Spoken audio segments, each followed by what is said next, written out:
कृषि कानूनों को लेकर हो रहे आंदोलन को देखते हुए प्रदेश बीजेपी ने अपने दायित्वधारियों मंत्रियों को फील्ड में उतार दिया है। रविवार से लेकर मंगलवार तक पार्टी ने राजधानी से लेकर जिला मुख्यालयों तक 18 प्रेस कॉन्फ्रेंस के माध्यम से जनता के बीच अपनी बात रखने का प्लान तैयार किया है। इसके तहत रविवार को बीजेपी प्रदेश अध्यक्ष बंशीधर भगत ने हल्द्वानी, राज्य मंत्री धन सिंह रावत ने चमोली, तो कैबिनेट मंत्री मदन कौशिक ने देहरादून में प्रेस कॉन्फ्रेंस की। सोमवार को भी पार्टी उत्तरकाशी, टिहरी, रुद्रप्रयाग, ऋषिकेश, विकासनगर, रुड़की, अल्मोड़ा, चंपावत में प्रेस कॉन्फ्रेंस करेगी। मंगलवार को हरिद्वार, पौड़ी, पिथौरागढ़, बागेश्वर, यूएस नगर इस प्रेस कॉन्फ्रेंस की जिम्मेदारी के लिए विरोध करना है तो निश्चित रूप से ऐसे सभी राजनीतिक दलों को जो इन तीनों कानूनों को लेकर और इस प्रकार के वातावरण का निर्माण कर रहे हैं, हमारे अन्नदाताओं को बरगलाने की कोशिश कर रहे हैं, भारतीय जनता पार्टी उन राजनीतिक दलों की निंदा करती है। सुनील नवप्रभात हमारे साथ हमारे सहयोगी जुड़े हुए हैं। कृषि कानूनों को लेकर सुनील, सबसे बड़ी बात ये कि ये बड़े लेवल पर प्रेस कॉन्फ्रेंस हो रही है और हर जिले में, क्या ये पहले नहीं हो जाना चाहिए था?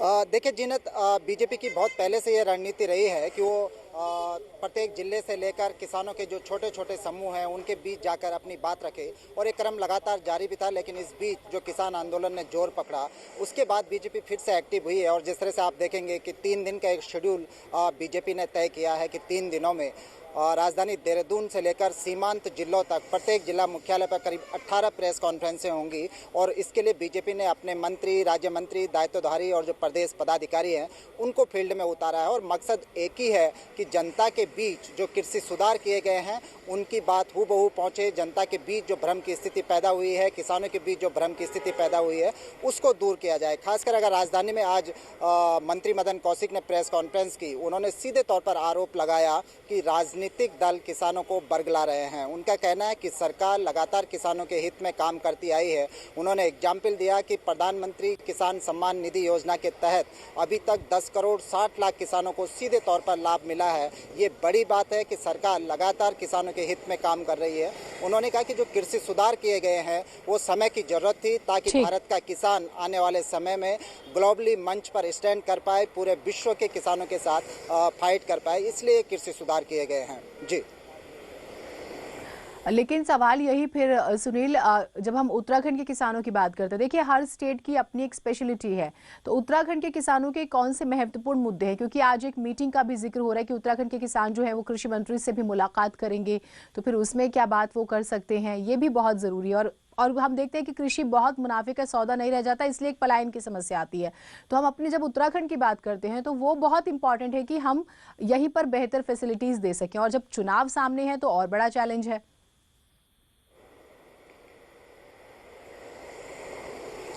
बिल्कुल जीनत, उत्तराखंड में 4 से 5 डिस्ट्रिक्ट ऐसे हैं जिसमें देहरादून का कुछ हिस्सा हो गया, हरिद्वार, उधम सिंह नगर, नैनीताल, ये कोटद्वार वाला एरिया, पौड़ी का, यहाँ पर कुछ बड़ी ज़मीनों पर खेतीबाड़ी होती है। देहरादून के विकास नगर वाले एरिया में जहाँ पर काश्तकारी होती है। लेकिन पहाड़ों में हम देखें तो छोटी छोटी जोत लोगों के पास है, बिखरी हुई जोत है। और जिस तरह से आपने कहा कि जो खेती किसानी है पहाड़ों में, इसे अलाभकारी मान लिया गया है, क्योंकि पूरा वर्षा आधारित, मौसम आधारित खेती है, उस पर भी जंगली जानवर इतना नुकसान पहुँचा देते हैं। तो उन परिस्थितियों में जो कृषि कानून है, जिसमें कि कहा गया है कि आप सिर्फ मंडी तक सीमित नहीं रहेंगे। अभी तक एक बाध्यता थी कि आपकी उपज जब बाजार में जाएगी तो आप उसे मंडी में ले जाएंगे, मंडी जो दाम पर खरीदेगी उसी दाम पर आपकी उपज बिकेगी। लेकिन अब काश्तकारों के लिए खुला मंच छोड़ दिया गया है कि आप मंडी के बाहर भी, मंडी के पैरेलल भी बैठकर अपना सामान बेच सकते हैं। आप चाहें तो दिल्ली जाकर अपना सामान बेचें, आप चाहें तो मंडी के पास या मंडी से बाहर अपना सामान बेचें। तो एक छूट काश्तकारों को दी गई है। तो पहाड़ के परिप्रेक्ष्य में खासकर जो इतनी दूर दराज से किसान मंडियों में पहुंचते थे, उनके लिए एक लाभदायक ये चीज हो सकती है। ठीक है, बहुत शुक्रिया आपका तमाम जानकारियों के लिए। और किसान आंदोलन के बीच उत्तराखंड के किसान आज कृषि मंत्री नरेंद्र सिंह तोमर से मुलाकात करेंगे। जैसे कि हम अभी जिक्र भी कर रहे थे सुनील और मैं बातचीत में, किसान बिल पर विरोध प्रदर्शन के बीच ये मुलाकात होने वाली है। आज दिल्ली में मुलाकात होगी जिसमें कुछ हल निकलने की उम्मीद भी है। तो कृषि मंत्री से अलग अलग आपने देखा कि राज्यों के किसान नेता भी मुलाकात कर रहे हैं, किसानों का प्रतिनिधिमंडल भी मुलाकात कर रहा है। उत्तराखंड के किसान आज कृषि मंत्री नरेंद्र सिंह तोमर से मुलाकात करेंगे। पवन हमारे साथ हमारे सहयोगी जुड़े हुए हैं। पवन, हम किसान प्रदर्शन की तमाम तस्वीरें तो दिखा ही रहे हैं। आज उत्तराखंड की जब बात हो रही है, उत्तराखंड के किसान जब मुलाकात करेंगे तो क्या बात करेंगे, क्या सुगबुगाहट हो रही है? देखिए जीनत, आप पिछले कुछ दिनों से जब लगातार देखें तो दोनों पक्ष किसानों के सामने आ रहे हैं।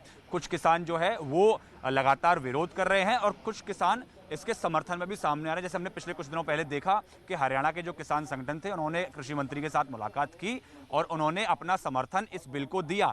इसके साथ साथ आज कुछ जो किसान संगठन हैं वो उत्तराखंड से सुबह निकले हैं और अब थोड़ी देर बाद यहाँ दिल्ली पहुंचेंगे और कृषि मंत्री के आवास पर यहाँ मुलाकात करेंगे। हम इस समय कृषि मंत्री नरेंद्र सिंह तोमर के आवास पर ही हम यहाँ हैं और उनका इंतजार कर रहे हैं। ऐसी खबरें हैं कि उनका इस बिल को लेकर लगातार समर्थन कर रहे हैं वो किसान, और वो चाहते हैं कि ये जो बिल है वो सरकार इसको रद्द ना करे, इसको बनाए रखे। हाँ, जो किसानों की कुछ मांग थी एमएसपी वगैरह को लेकर, जो कुछ उनकी शंकाएं थी, सरकार उनको दूर करे और लगातार जो किसानों से बातचीत करके उसको मामला सुलझाए। आप देख सकते हैं चारों तरफ बिल्कुल बैरिकेडिंग की हुई है, क्योंकि यहाँ से थोड़ी दूर जो गृह मंत्री हैं अमित शाह, उनका मकान भी है और यहाँ तमाम प्रदर्शनों की कुछ मद्देनजर, आशंकाओं के मद्देनजर यहाँ पूरी बैरिकेडिंग की हुई है। ठीक, आपसे जो है हम अपडेट्स लेंगे। तो आपने देखा कि कृषि मंत्री नरेंद्र सिंह तोमर के आवास के बाहर हमारे सहयोगी हैं और जिस तरह से भी बातचीत होती है, क्योंकि कुछ किसान जो हैं वो तो अमेंडमेंट के साथ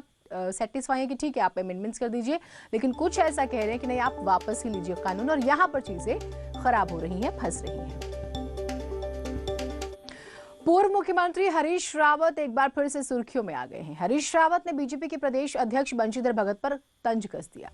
कहा, भगत बिना काम किए चुनाव जीतने में माहिर है। हरीश रावत ने इस बार बीजेपी के विधायक हरबंस कपूर पर भी निशाना साधा। कहा, ये दोनों नेता कोई काम नहीं करते लेकिन चुनाव जीतने के एक्सपर्ट हैं।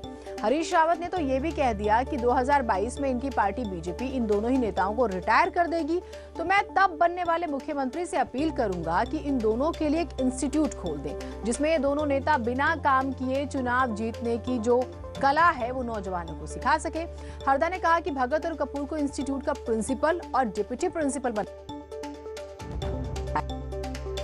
रावत ने रिटायरमेंट की बात कही तो नेताओं की उम्र भी बता देते हैं आपको, अब सुनिए जरा।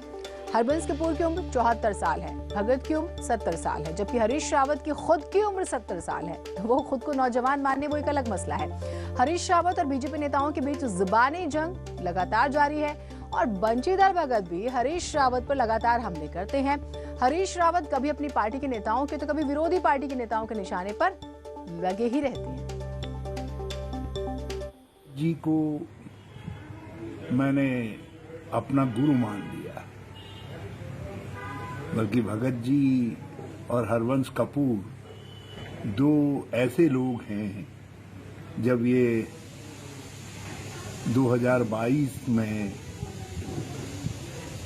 जनता की सेवा से सेवानिवृत्त हो जाएंगे, जैसा इनकी पार्टी का मुझे प्लान दिखाई देता है, और हमारी सरकार के जो मुख्यमंत्री होंगे उनको मैं सलाह दूंगा कि एक ऐसा इंस्टीट्यूट खोलिए जो नवागंतुक विधायकों को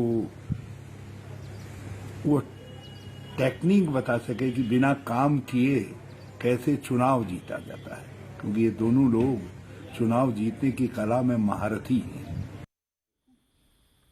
तो सुना आपने, अब जब ऐसे वार करेंगे तो पलटवार भी होगा। तो बीजेपी के प्रदेश अध्यक्ष बंशीधर भगत ने भी हरीश रावत पर पलटवार किया। कहा, हरीश रावत तुष्टीकरण की राजनीति करते हैं। उन्होंने कहा कि वो तो विकास की राजनीति करते हैं और इसीलिए जीतते हैं। हरीश रावत को भी जीतना है तो तुष्टीकरण छोड़ना चाहिए। मुझे खुशी है कि उन्होंने अपने कांग्रेस दल में ऐसा कोई नहीं देखा जिसको प्रिंसिपल बनाया जा सके। मुझे ऑफर किया है, मैं उनकी इस भावना की कदर करता हूं, लेकिन दूसरी तरफ मैं कहना चाहता हूं, जीतने के लिए कोई गुरु मंत्र नहीं चाहिए, जीतने के लिए चाहिए विकास। आपने कहा बिना विकास किए, मेरी पहले नैनीताल विधानसभा थी, 3 बार मैं वहां से जीता, और अब बीच में हल्द्वानी विधानसभा आई, मैं वहां से भी जीता, जो आपकी लौह पुरुष कहलाती हैं, जिनको अजय कहा जाता था, मैं वहां भी जीता, और उसके बाद मैं कालाढूंगी में भी जीता। मैं इसलिए जीता कि मेरे क्षेत्र की जनता पढ़ी लिखी है, विद्वान है, वो देख समझ के वोट डालती है।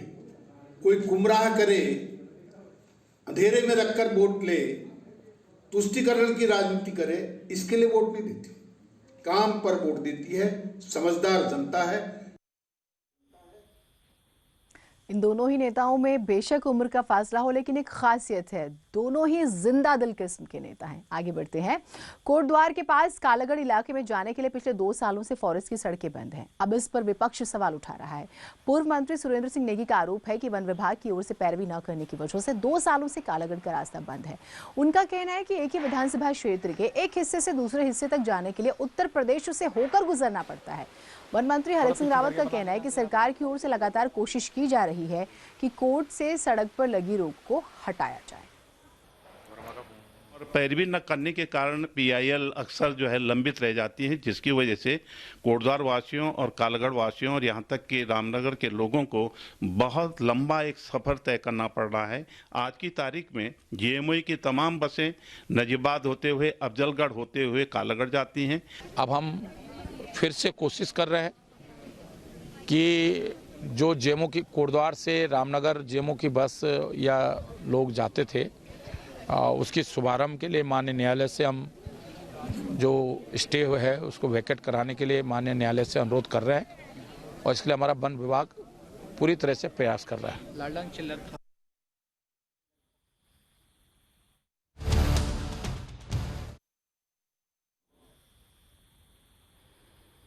साल 2021 नजदीक है और 2022 की शुरुआत में सरकार चुनाव में जाएगी। ऐसे में अगला 1 साल सरकार के लिए सबसे अहम होगा। तो साल 2021 में क्या है सीएम त्रिवेंद्र रावत के लिए चुनौतियां? न्यूज़ 18 की एक्सक्लूसिव रिपोर्ट आपके सामने।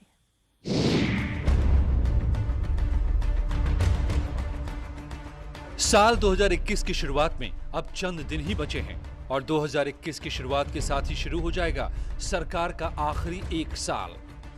तो सवाल है कि सरकार के 5वें साल की तरफ बढ़ रहे मुख्यमंत्री त्रिवेंद्र सिंह रावत के लिए चुनौतियां क्या होंगी और क्या वो काम हैं जिन्हें मुख्यमंत्री त्रिवेंद्र रावत को साल 2021 में मुमकिन बनाना है? वो चुनौतियां मुख्यमंत्री त्रिवेंद्र रावत ने न्यूज़ 18 से साझा की हैं। मुख्यमंत्री का कहना है कि उनके लिए पहली चुनौती महिलाओं के सिर से घास का बोझ कम करने की है, जबकि गैस कनेक्शन देकर लकड़ी का बोझ प्रधानमंत्री कम कर चुके हैं और इस योजना को अमली जामा पहनाने के लिए बाकायदा बजट में व्यवस्था की जाएगी। ऐसे हम इस बार तैयार करेंगे कि जहां पर हम महिलाओं के सिर से घास का बोझा उठाएंगे और फिर आगे चल करके फिर हम कैसे पूरे स्टेट से जो महिलाओं के सिर पर घास का बोझा हटा सकें, उसके लिए हम रणनीति बनाएंगे। लेकिन हाँ, प्रोविजन हम इस बार के बजट में उसके लिए करेंगे। मुख्यमंत्री का प्लान महिलाओं को संपत्ति में पार्टनर बनाना भी है ताकि गांव की महिलाएं भी कारोबार कर सकें, उद्यमी बन सकें और ग्रोथ सेंटर तेजी से खुल सकें। ग्रोथ सेंटर को हम बढ़ाना चाहते हैं। ग्रोथ सेंटर में बहुत अच्छे परिणाम आए हैं और जो हमारी महिलाएं थी, हमारी माँ बहनें थी, आज वो उद्यमी बन रही हैं। अभी तक उनके पास केवल घर का काम होता था, बच्चों की चिंता होती थी, घास लकड़ी काटने का होता था। आज वो उद्यमी बन रही हैं और बहुत अच्छा कारोबार हमारी बहनों ने इस दौरान किया है। मुख्यमंत्री TS रावत की माने तो अटल आयुष्मान योजना सफल है और लोगों को ये समझाना है कि अब सिर्फ राज्य में नहीं, देश के किसी भी राज्य में इलाज मिलेगा। हालांकि सीएम का कहना है कि 2021 में सबसे बड़ी चुनौती है कि कैसे कोरोना वैक्सीन के साथ हर व्यक्ति तक पहुंचा जाए। कोविड-19 का जो वैक्सीन है वो कैसे हम उसका जल्दी से जल्दी हम वैक्सीनेट कर सकें। जो बुजुर्ग हैं, जो हमारे स्वास्थ्य कर्मी हैं या फ्रंट लाइन के जो वर्कर हैं, उनको हम बहुत जल्दी और धीरे धीरे हम सब लोगों को कैसे उसको उपलब्ध करा सकें, ये हमारे सामने बड़े चैलेंज हैं। लेकिन हाँ, मुझे विश्वास है ये चुनौतियां हैं, लेकिन इन चुनौतियों पर निश्चित रूप से हम लोग विजय प्राप्त करेंगे। साफ है, साल 2021 के लिए मुख्यमंत्री का प्लान तैयार है और टारगेट कोरोना की वैक्सीन को हर शख्स तक पहुंचाने से लेकर महिलाओं को मजबूत बनाने का है। दीपांकर भट्ट, न्यूज़ 18, देहरादून। एक छोटे से ब्रेक के लिए रुक रहे हैं आप लोग, कहीं मत जाइएगा।